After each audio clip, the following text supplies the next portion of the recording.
Welcome to the Dean Bleckman Show, live from Long Island. Free-flowing talk with a charismatic, down-to-earth host. Join Dean as he interviews and chats freely with his guests, ranging from superstar athletes to politicians, industry titans, and everyday folk with fascinating life stories.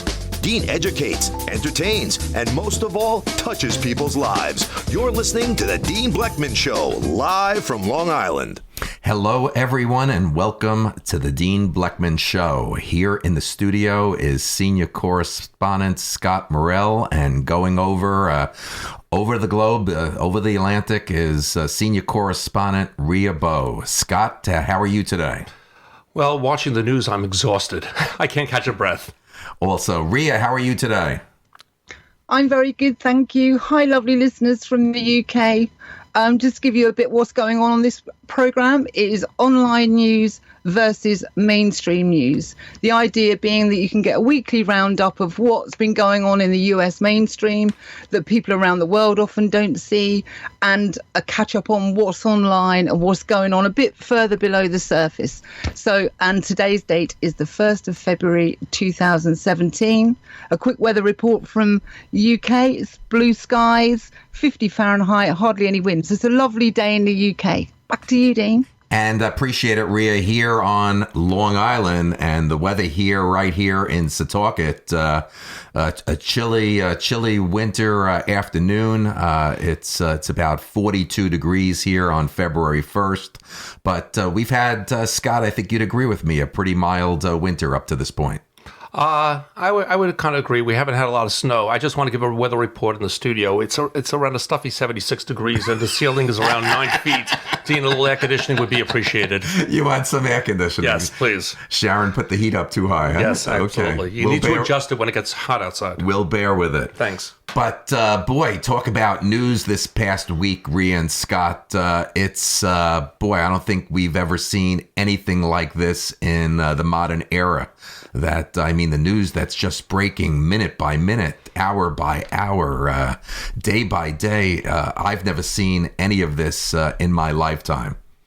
Well, I've never seen in 10 days 20 executive orders. How do you even keep up? And I think what's happening is the president is constantly putting out new executive orders, so you can't really keep track. So if you like them or not, it doesn't matter because the news cycle changes the next following day.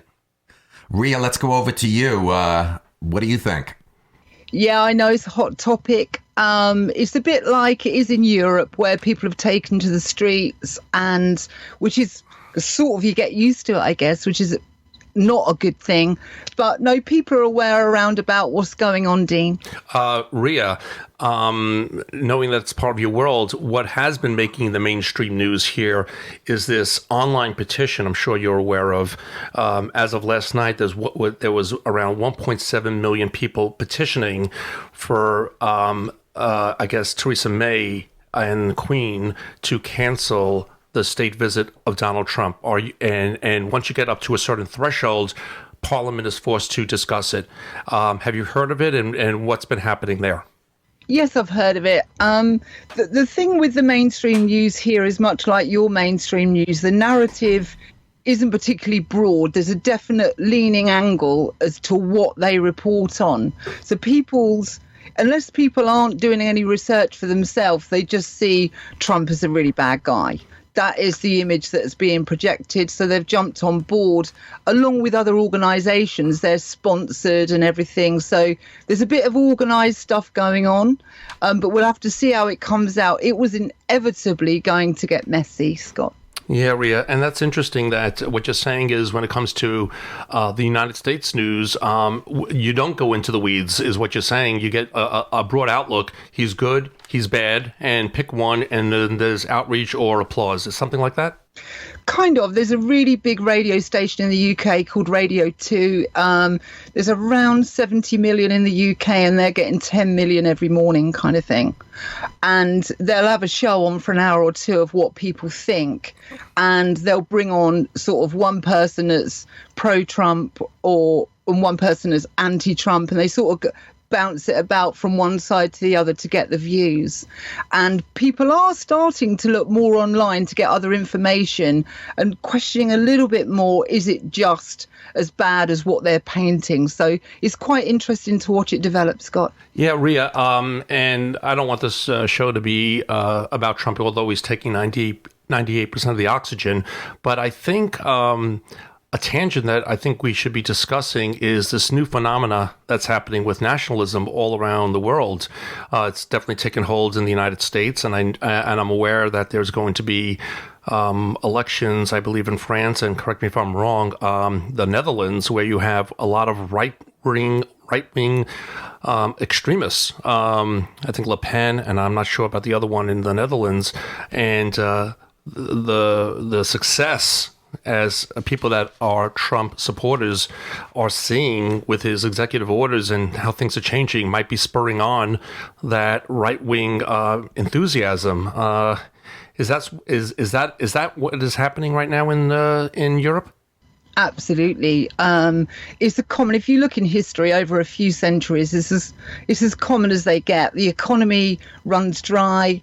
The world currency is under threat because the average world currency runs between 90 and 110 years.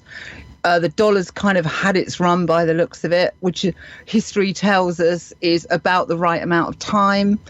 And as things become difficult for the people, i.e. there's a disconnect between the government decisions and the people of the land, you start to get uprisings. And when you say there's a difference between right wing and extreme right wing, so you just need to clarify that.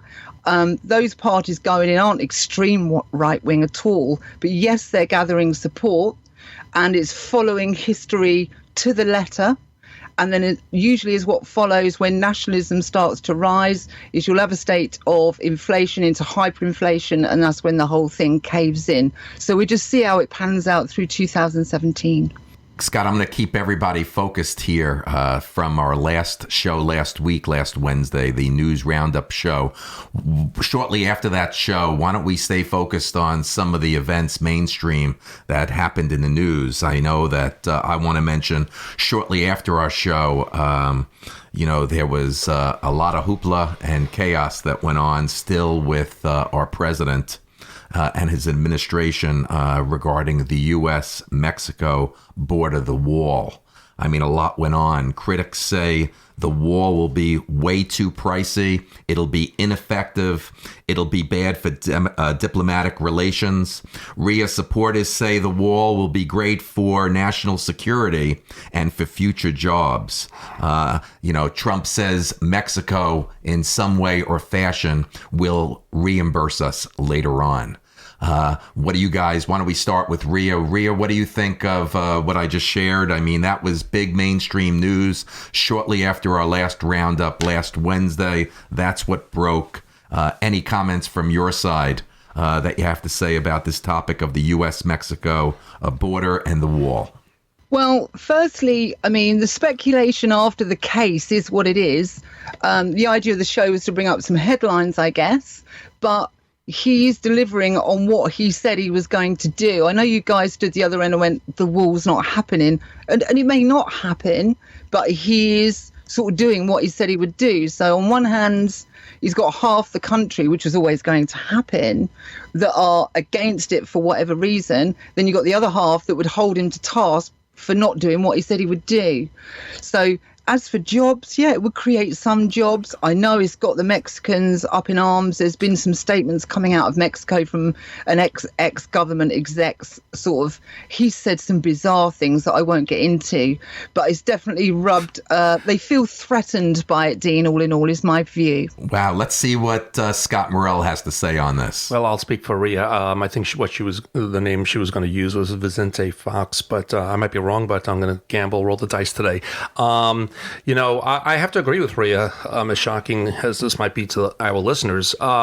Trump is doing exactly what he said he was going to do. So the detractors should not be surprised. No one should be surprised. I guess the surprise is that the people that didn't vote were kind of apathetic, and they said, okay, he's never going to do this. These are crazy ideas. Well, he's done all these things. So I guess the lesson that everyone says is elections have consequences. So I agree with Rhea. He's doing everything he was, and I'm not a supporter of his, as people know, but I'll give him credit for doing what he said he was going to do. Right.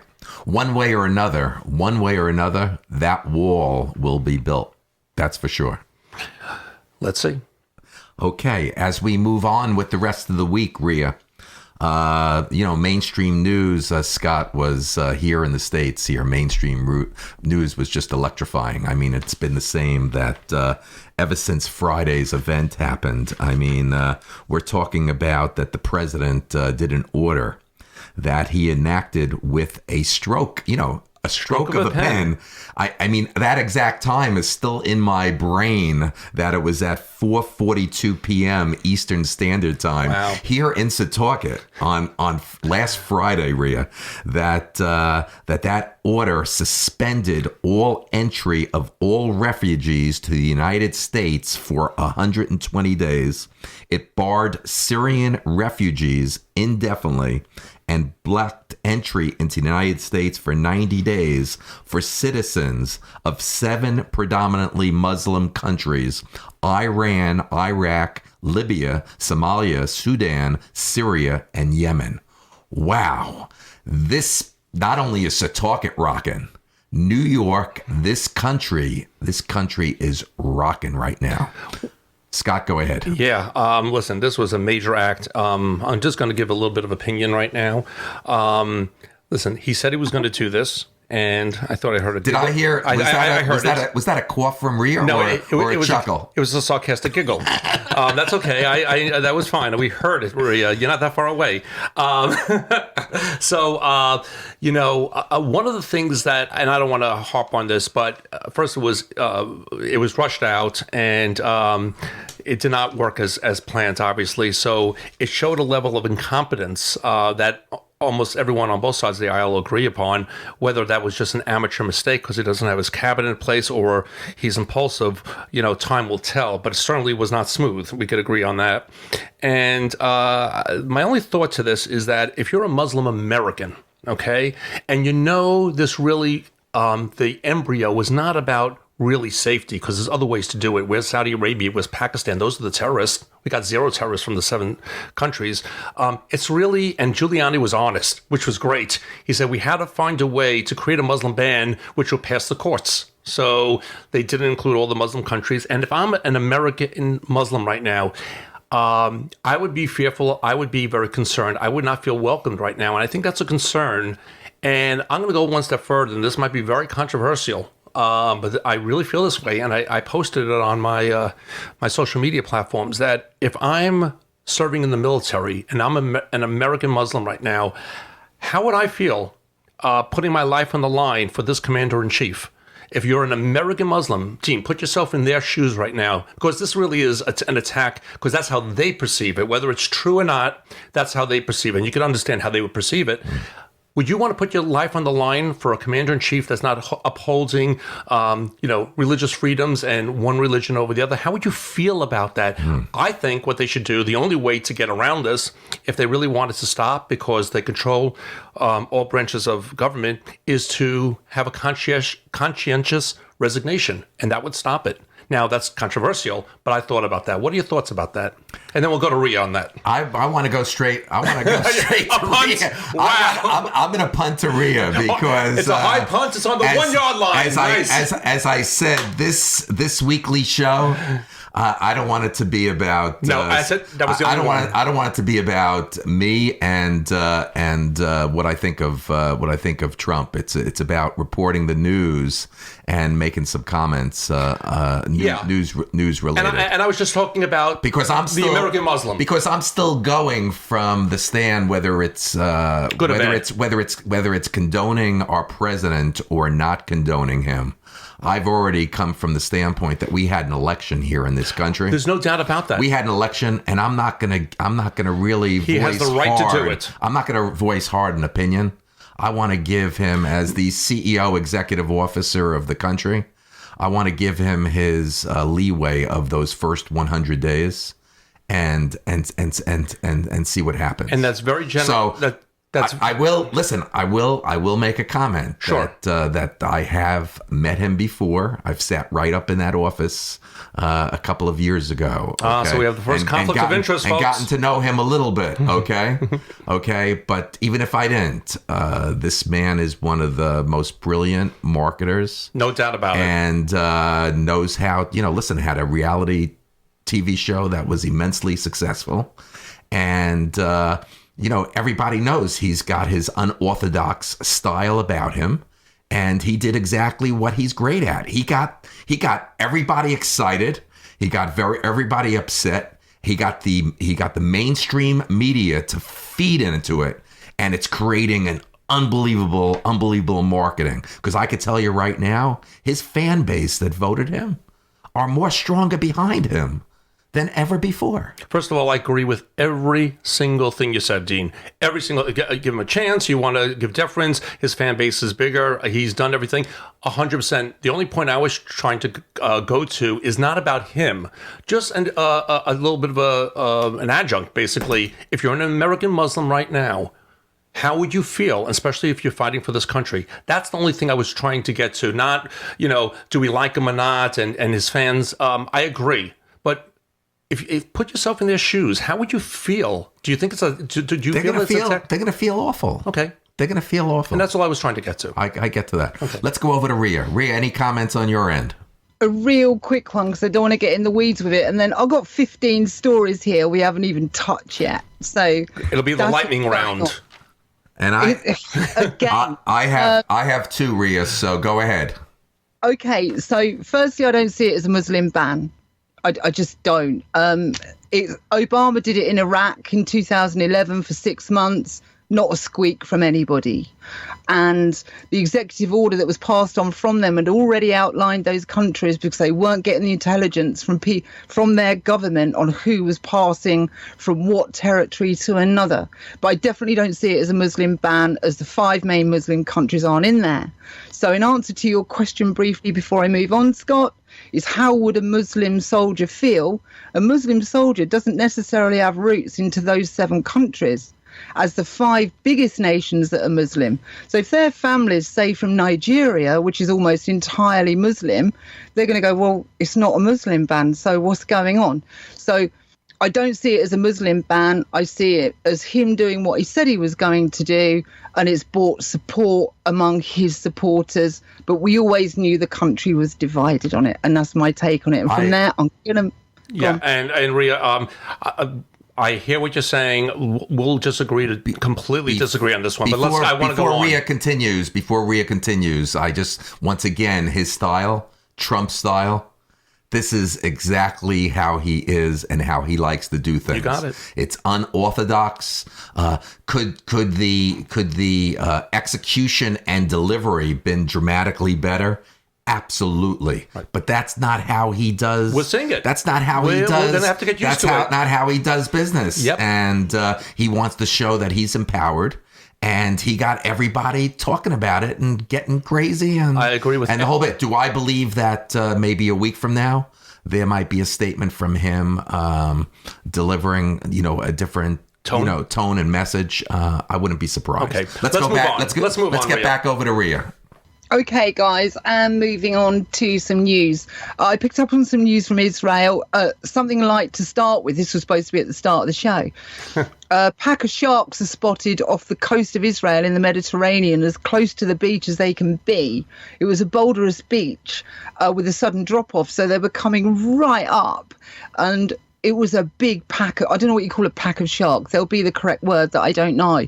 But there was loads of them, loads of sharks in the Mediterranean.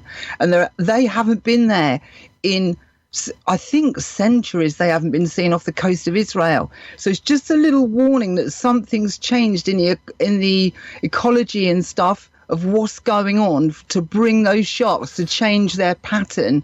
So I thought that was quite interesting. Back to you guys. Well, that is great news in terms of very informative, and I think that goes to the additional check mark if we ever needed additional check marks into whether or not there is global warming. Yeah, I think it's up for debate. I know it's one of those things that absolutely shouldn't be questioned, but I think it is up for debate. So that was it. It was just a quick one there. Have you got any other stories your end, guys? Well, obviously, the big story, Scott, broke last night. I mean, President Trump tapped federal appeals court judge Neil Gorsuch to fill the empty seat on the Supreme Court. Any feelings on that, Scott? Well, I actually think he made a very good choice. I mean, he wasn't going to pick Merrick Garland. He's not going to pick a liberal. I think he probably picked the best choice for the Democrats to swallow, basically. He, in my opinion, looks eminently qualified. He doesn't have a track record, so you don't know his social issues. Some narrow issues. And I don't think this is a time for the Democrats to waste their political capital, and I think he will be confirmed. Well, he's a right-leaning judge who once clerked for Justice Anthony Kennedy. That's correct. I think he will eventually, there'll be a fight. Yes. But he will eventually be confirmed. But you know what is, and I know what your word is, fight, and that's, you could use that word, and a lot of people would. It's going to be a vetting. It's going to be a vigorous debate, because this is a lifelong appointment, and he's going to be there. He's 49. He could be there for 30, 35, 40 years. My kids will be under the consequences of this Supreme Court justice. So I think there should be a good Senate hearing on this and flush out everything, but I think he will be confirmed. Listen, Rhea, supporters have always said that this is exactly what Trump and the Republicans wanted. They wanted a right-leaning justice who will keep the Supremes far to the right. That they've got all their critics. Remember Trump's campaign promise to appoint someone who'd overturn Roe versus Wade. And, they feel, Gorsuch has the best chance to help make that happen. Yeah. Scott, what do you think of that? Yeah. I think from what I've been told about Gorsuch is that, and we're going to get the right pronunciation because it is so new, that he does appreciate precedent. So I'm not quite sure if he's going to be the one that changes Roe versus Wade. And right now, he's only replacing another conservative. So the balance on the court really hasn't changed. The real fight is going to be the next one, Dean, and that's going to be a battle royale, because that one will swing the balance, because he's replacing the lion of the Supreme Court, Anthony Scalia. So now we're back to the original 5-4. And Kennedy is the swing. Now people are saying because he clerked under Kennedy, Kennedy might have the green light to retire. If he retires during the Trump administration, that's when the Republicans are going to go for the kill, and the Democrats are going to come out with the gloves off, and that's the end. Wow. That's going to be it. So what does that mean? Senator Schumer will be crying, and Trump will be telling him he's a fake with tears again? Crocodile tears. Huh? That's kind of rough to say that. Let's go over to Rhea. Any comments on this nominee here for the Supreme Court, Rhea?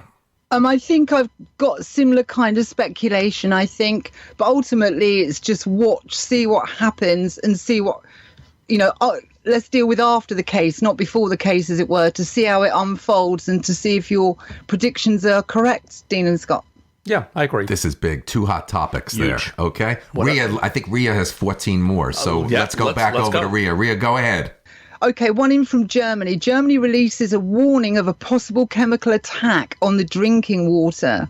They've labelled Islamic extremism as the highest possibility. So this was an announcement about a week ago. So it's kind of got people on edge in Germany, like they're not on edge enough already. But that was a warning that came out. And that's as old as the hills to contaminate a water supply. So that was a warning out from Germany, Dean. Back to you. Wow, thank you. Moving over, Scott, this week, listen, it doesn't get bigger than this. Let's move away from politics for a change. And Rhea, I know this is a subject you love and have an interest in it, but here in the United States, we need to let all of Europe know that we probably have just about our biggest holiday come this Sunday, that we've got the Super Bowl. Super Bowl number 51 will take place at NRG Stadium down in Houston, and it's the Atlanta Falcons against against the New England Patriots. Scott, I know you've got a love for sports. Nothing gets for your, European audience. I mean, this is probably, the Super Bowl is the most watched event probably during the year. Wouldn't you say so, Scott? Oh, absolutely. Listen, it's like Ria's World Cup.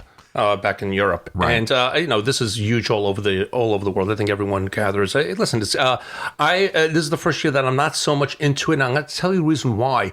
And Dean, you correctly said I'm a sports fanatic, but I got to tell you something. The real sporting event that I've been engrossed in is Trump for the last 12 days. I haven't had time to think about this. I'll start getting excited over the weekend. I understand it's like a 1-point spread. It's kind of even. Atlanta has a great offense, but you got Belichick and Brady. It has all the ingredients for a really good Super Bowl. Yeah. But frankly, I've been focused on such a bigger story. You know that I went to visit, Sharon and I went to visit my mother for a couple of days last week. Do you know that she still has Trumpitis?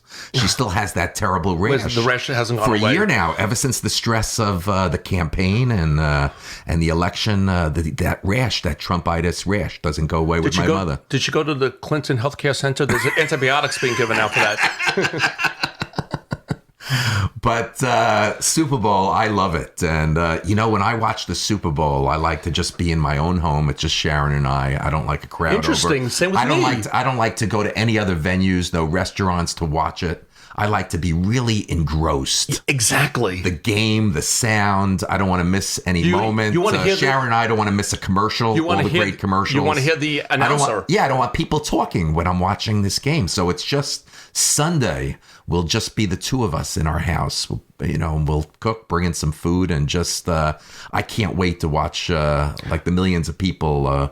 This country, Rhea, gets engrossed in Super Bowl this Sunday, and there's more wings consumed in America than any other food item. Well, actually, Rhea, in the United States. Actually, that you're plagiarizing right now. I got to be careful. You got to be careful. Rhea brought that as a news bit or whatever you call it in one of our previous shows, if my memory serves. But it's funny, Dean, you're just like me, or I'm just like you. I like to be alone. Now, I've been invited to a Super Bowl party, my friend Gary in Babylon. I'm really debating just being alone and watching it. Same way. Wow. Rhea, any last thoughts? I know you're not big on football, but anything to add to this?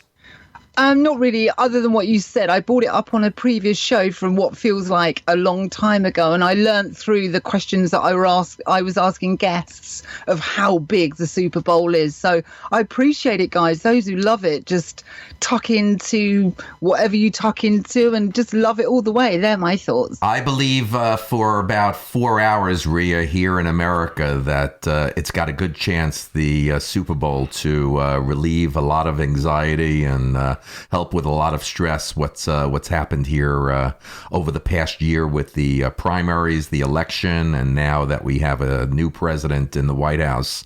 I think, Scott, that for about 4 hours on Sunday, I think the Super Bowl will be a pretty good release of stress and anxiety, unless you come from New England or from Atlanta and you're really rooting for your team to win, or if you have a big bet on either one. I just hope it could be pretty stressful. Yes, people bet a fortune. I just hope it remains apolitical, because I think we all could use a break from the politics. My only concern is that in the past, sometimes the president has come out to do a message during do you remember during halftime, like Obama did that? Yeah. Could you imagine if Trump did that this year? Amazing. No, I think we just need a break. Okay. Real quickly before we go over to Rio. Game prediction. Yes. Atlanta Falcons or New England Patriots? Who's your pick? I thought about it already. 31-23 Atlanta. Wow. I'm not too sentimentally. I'd like to see Atlanta, but Brady, a University of Michigan graduate, there's some sentimental favorite with there, and I just think that organization. All these years with Kraft as the owner, Belichick as the coach, all the people that work in that system, that I just think that system on Sunday is going to work. And I think the New England Patriots are going to win another Super Bowl and prevail. So otherwise, let's go over to Rhea. What's next? Where are we? Calexit. I reported on it a few shows ago, and I said it would get louder, and sure enough, it's getting louder. California proposes to secede from the United States, has been submitted to the Secretary of State. They're looking for 600,000 signatures on it, and then if they get the 600,000, then they can go to the vote in 2019. So Calexit is getting louder, Dean. Wow. What else do you have, Rhea? Quite a few. Have you got any more stories your end? Scott, anything on your end? I have 2 more stories, yes. Go ahead, Scott. Well, one story is kind of interesting that probably is, I don't think is mainstream, but I thought it was heartening. There was a mosque that burnt down in Victoria in Canada, and the Jews up there gave the Muslim community the keys to their synagogue so they could continue to pray. I thought that was a very nice story in a time where everyone is divided.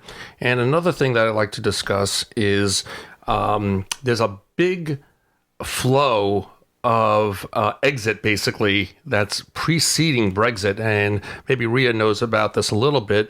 A lot of the bankers are starting to leave or planning to leave Great Britain before Brexit, and a lot of cities are inducing them. You have cities such as Luxembourg, Paris, Warsaw, Krakow, Frankfurt, and Dublin. And with that, thousands of jobs will leave because of that. They want to have a better, market in the EU, so they're concerned. So these are the bankers, and it's showing the first, axe to fall. And now, aggregately, Rhea, this might be nothing compared to the benefits. So I'm not making a judgment if it's good or bad, but this is one of the negative aspects of it. Have you heard anything about that, Rhea? Yes, I have. I've been watching it. It's kind of imminent. 2017 is going to be an amazing year to look back at, particularly financially. So it's fully expected on my end. There are expected predictions of what 2017 fiscally is going to bring. And the bankers leaving the UK is fully expected, Scott. Yeah, exactly. So we still have some time. Let's cover some more of your stories. Okay, another spying story from the UK. King's College London admits monitoring students and staff emails. They're kind of in uproar about it, apparently, but they're not the only big university doing it. Apparently, they're pretty much all doing it.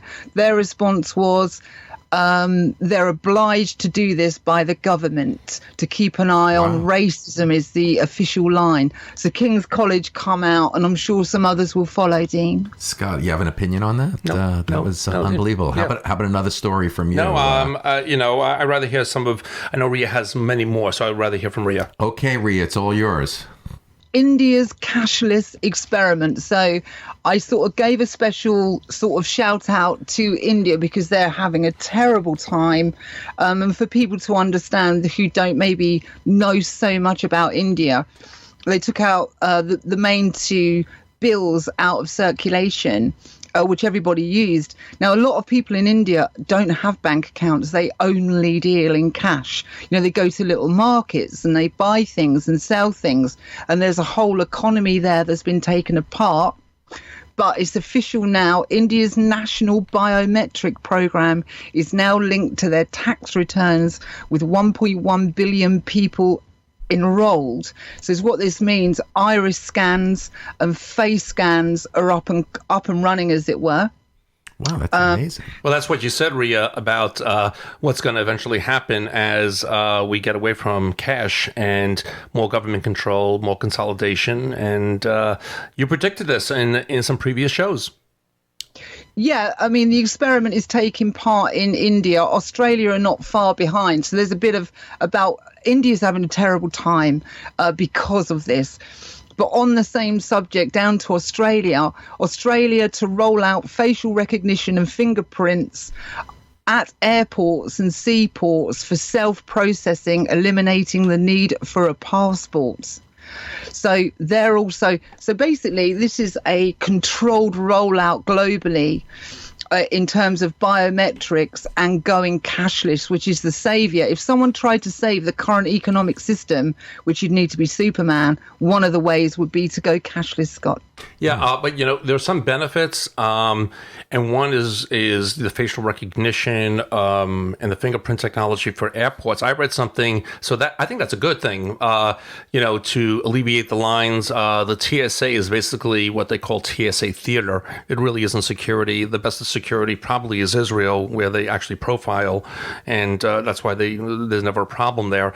But I just read something in one of the sites that they're coming up with all these new technologies where you won't have to go through TSA x-rays, and it'll all be when you walk through the airport, it'll just be like you're walking, and it'll stop you, and it will get rid of the old x-ray machines that are obsolete. And the government has been financing this tremendously, and it just hasn't been brought out yet. So the TSA has been working on the next generation of airport security that is quicker and more safe. Well, hopefully that's the same thing. I don't know if you've driven through the Queens Midtown Tunnel recently. I live right there. There's no toll. No tolls? I couldn't what do you believe think it. of that? I love it.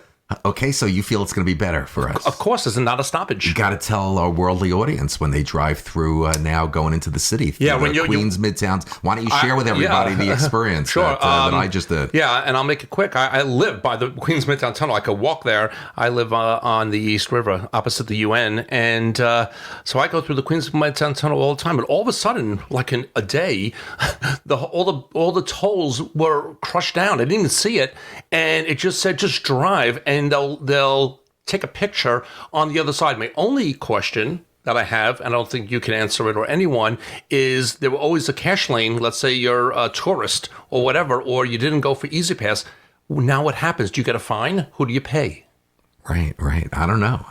Okay. But the problem we had is we don't have our Easy Pass attached to our window. Oh, you take it out. We take it out of the glove compartment. So Sharon was all up in arms and upset. For tumult. Whether a picture was taken, because you have to real quickly take it out when you get past the tunnel now. Yeah. But I would think that's going to. This is big news here in New York, the Midtown Tunnel. Well, I think it'll alleviate traffic. But I still have questions about if you're a tourist and you don't have an Easy Pass, do you get a free $8 run through? I brought it also up because you brought up the security issue. Got it. As well. Okay, let's go back over to Rhea. Rhea, another news item. Okay, let's have a go at another one. Another bank in the news, which I doubt whether you've heard about because it doesn't really go on the mainstream, is JP Morgan has had their collar felt. Have a listen to this audio clip. Wow.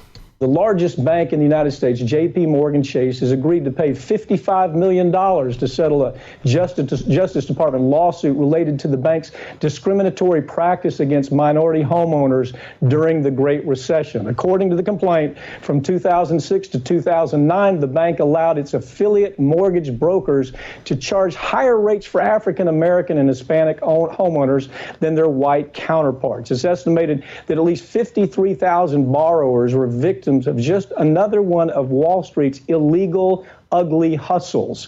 Unfortunately, once again, no bankers are going to jail for this, even though it was criminal conduct. And the fine is just a tiny, tiny drop in the bucket for an institution that made $24 billion last year. But little by little, the American public is learning how badly the deck is stacked against consumers in the world of Wall Street banking. So there's a little bit on racist banking. Rhea, that is disgusting. Yeah. Wow. Where's the source that came from, Rhea? That's official. That's been through the courts, Dean. Right, Wow. because there's a fine. First of all, $55 million is like you finding pennies in the crack of a sofa. Oh, it is. It's ridiculous. Okay, that's very sad to hear. What else, Rhea? It is very sad to hear, isn't it? But there's another banking story that I'm guessing didn't go on the mainstream. Okay, moving on to the next one, electoral hacking. After a letter from Jason Schwez and Jody Heiss, so you may know this, you may not, January the 17th, Inspector General John Roth's office was notified. He's now investigating why 10 different attempts were made from the Department of Homeland Security IP computer addresses were made to hack the electoral system. These states include Georgia, Kentucky, and West Virginia. So the Department of Homeland Security has been investigated for these they didn't manage to do it, but 10 attempts were made to get into the electoral system, guys. First of all, just my thoughts. I think they should investigate. That's the first thing. If I'm guessing, I think they tried to do that as a precautionary to see if it could be done. And I think they asked whether they could do it. The state said no, but they did it anyway. Okay, that's interesting. There should be an investigation. There is an investigation, so there's a bit on that. Yep. Guys, you got any more stories your end you want to bounce about? No, I don't have any more. I had those 4 or 5 stories, and I want to keep going for another 10 minutes with some of your stories. Okay, no problem. Bayer, the big chemical company, are in the news again.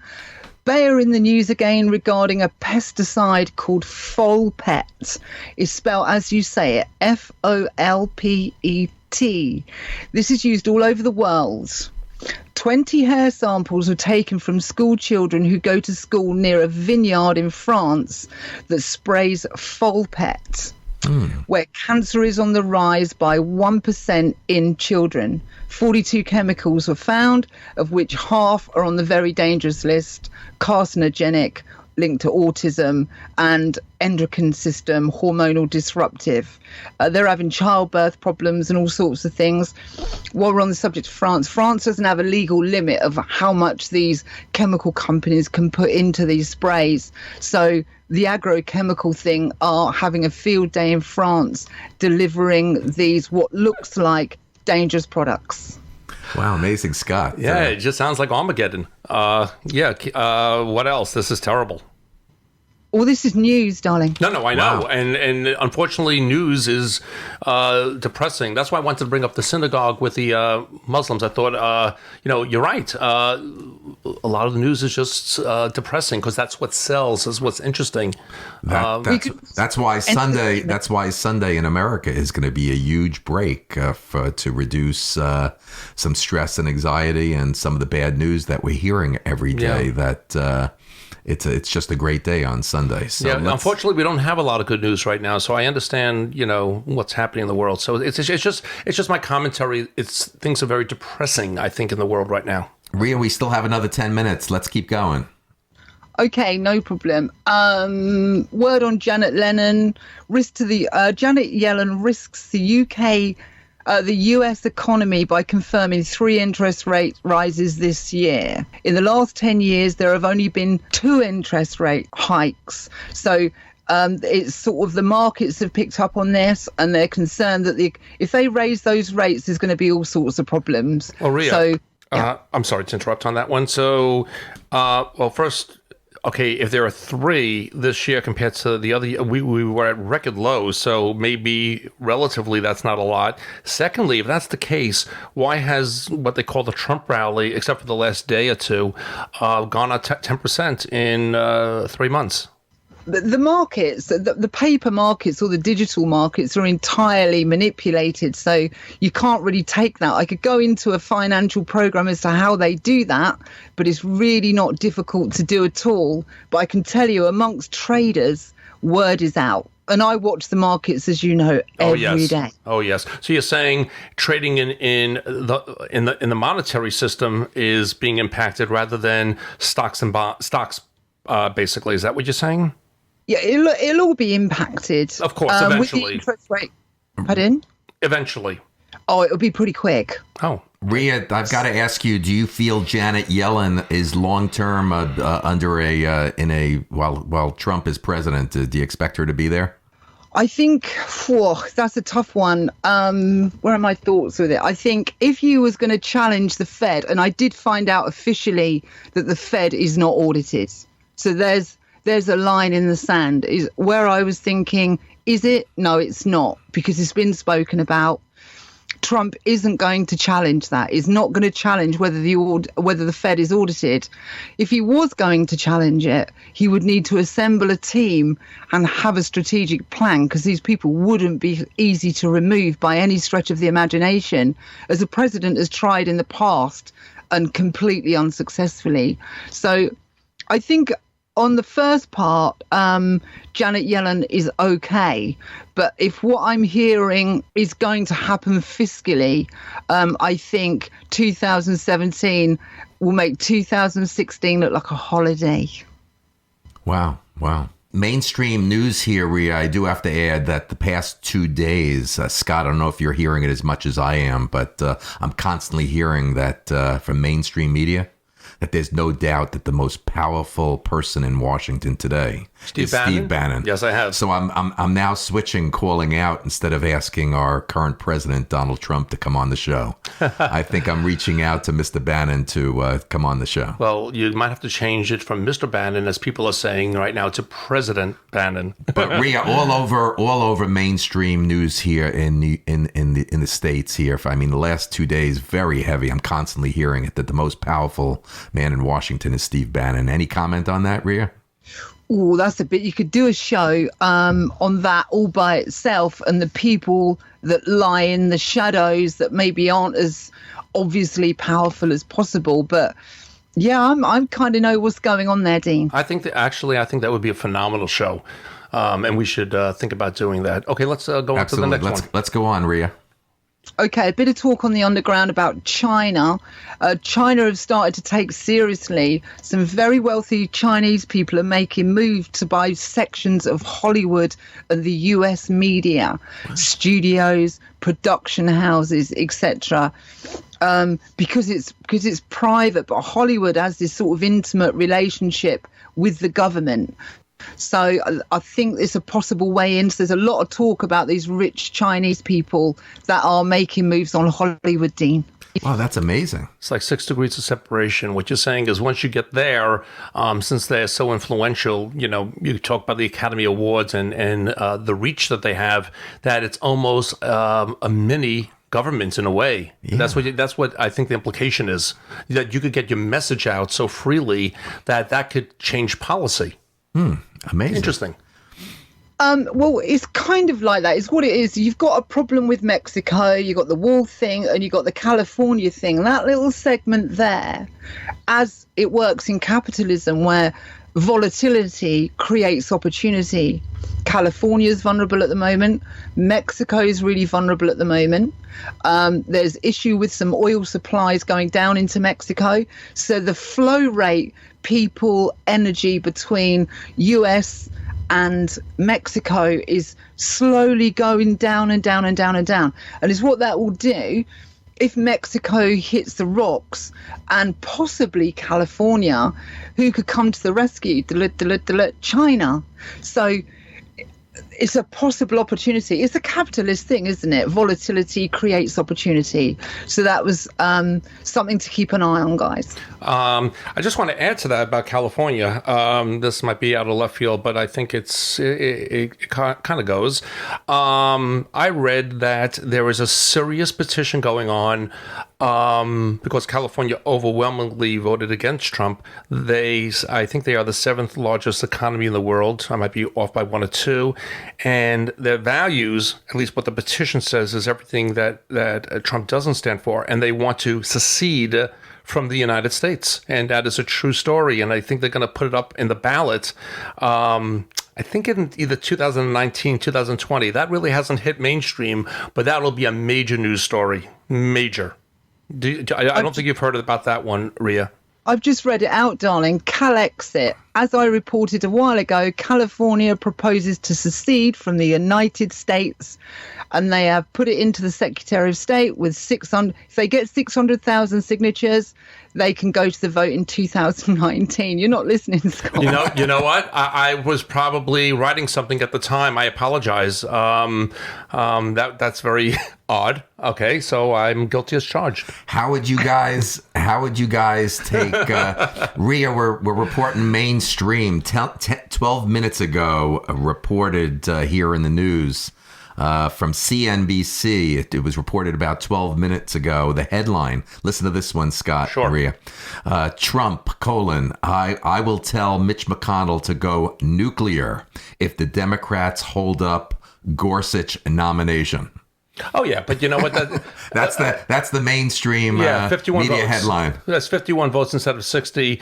The filibuster. That's a double-edged sword, just so you know. And I think the Democrats, from a tactical point of view, would be foolish to do it now. What they should do is show that they could get the 60 votes, give it to this guy. He seems very competent. But when the real next one is open, that is battle royale. And then they'll have standing to say, excuse me, we didn't do it for the first one.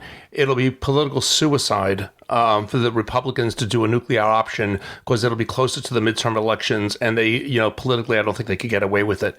And so if I was the Democrats, I would say, give them the 60, feed them the 9 or 8 or 9 vulnerable Democratic senators that are in red states that Trump won, let them cross over, give them the win, and then you keep the 60 going for the next one. Did you see, Scott, did you see on mainstream media on CNBC, did you catch the interview with Mark Cuban yesterday? I read it. Tell me more. He said he explained that he feels that Trump's immigration order could dramatically change doing a business here in America. Well, sure, there's going to be a brain drain, and all of the tech companies are up in arms. Google, IBM, Apple, Facebook. That's where they get the greatest and brightest people. So this is not going to be easy. There's going to be pushback. He did say what I said earlier, even though there's a lot of things that we don't like or how he's acting out or executing or his delivery. That, he's not, Cuban's been far out there that he's not pro-Trump.